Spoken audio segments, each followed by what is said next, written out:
Hey, how's it guys? Dominic here from BroRC Surfer with our Pro bodyboarder. I've spent a lot of time sharing with you how the actual board itself is made. What I want to share with you today is a little bit about the BroDude himself. You know, like any good surfboard, it needs a good surfer, and it's no good making a bodyboard or even a surfboard as solid as can be. I need to have a surfer dude not equal its durability. So a lot has gone into making up the bodyboarding dude itself. First of all, just from a technical point of view, this is always more function than form. This part or component of the entire board makes up for a big part of it. It's really responsible partly for the righting rotation. It has to be extremely light. I mean, this all said and done only weighs about 600 grams. We don't want it to be too heavy, otherwise you have centrifugal force in the turns throwing it out. When you're doing your flips and turns, you want the body to be light so that the board lands first for most of the time.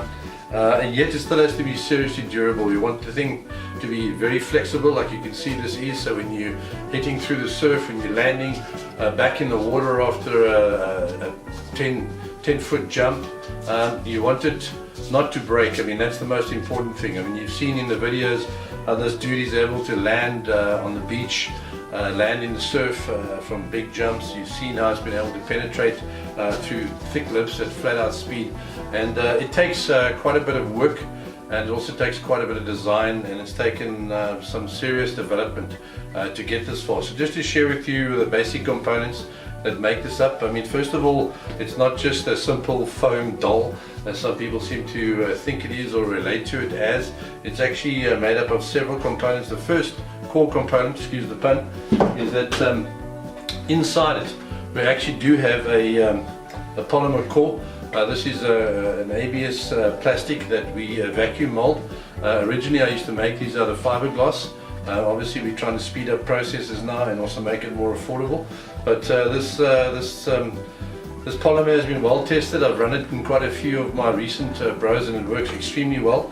So we vacuum mold this, and this is really the inside core of the board. This is what really gives it its stance and also enables its flexibility.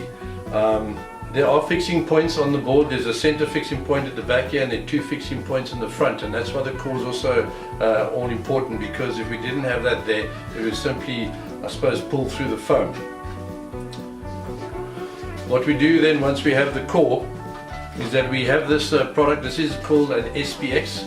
It's a type of I suppose you'd call it a neoprene, but it's actually more of a performance foam. It's closed cell first of all, so it doesn't absorb any water. It's extremely flexible.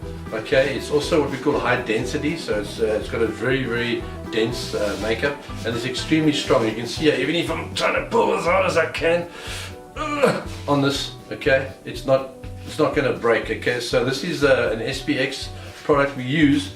And this product, with great difficulty and skill, actually gets laminated to this core, both sides. So we have a product on the bottom, and then we have a second product that gets laminated on the top of that, okay, in the profile of the core, okay. And that in itself, I can promise you, is a serious challenge, and takes some serious skill to be able to do that. And then once we have that all laminated together, then the art comes in of actually sitting and partially carving out a realistic, partly realistic shape of the bodyboarded dude. So this is a very time-consuming process, I'm sure, as you can appreciate. The head itself as well.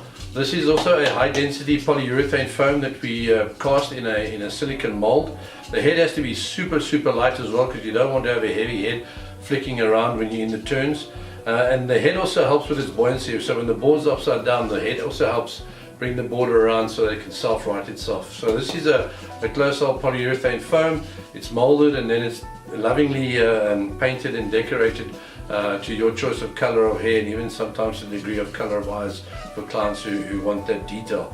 But always remembering that this product It is not a perfection doll. It's really a standoff scale model of what a bodyboarder would look like. So at 30 yards you see the profile of the bodyboarding dude, but it's quite easy to be critical of its overall, what would we call it, posture, I suppose the word is. Our little fins, we also make up the little fins. Also, again, we want them to be light. We don't want them to affect the performance of the board, but again, we also need them to be flexible so that when they punch through the wave, they don't break, they bend. And we also have different colors like the real bodyboarding fins. So we've done our level best to get them to look as good as possible. And you can see these are in the process of being made right now. Different color rash vest, different color hair, different color flipper ends. Trying to fulfill and trying to keep that personal sort of choice for our clients who kind of wanted either to look like themselves or a boyfriend or just maybe a famous bodyboarder that they know. But it's all in the making, and we really enjoy being a part of the development of this, so that we can get these awesome products out there, so that not only we but all of you can enjoy the Bro RC bodyboarding Stoke. Lekker.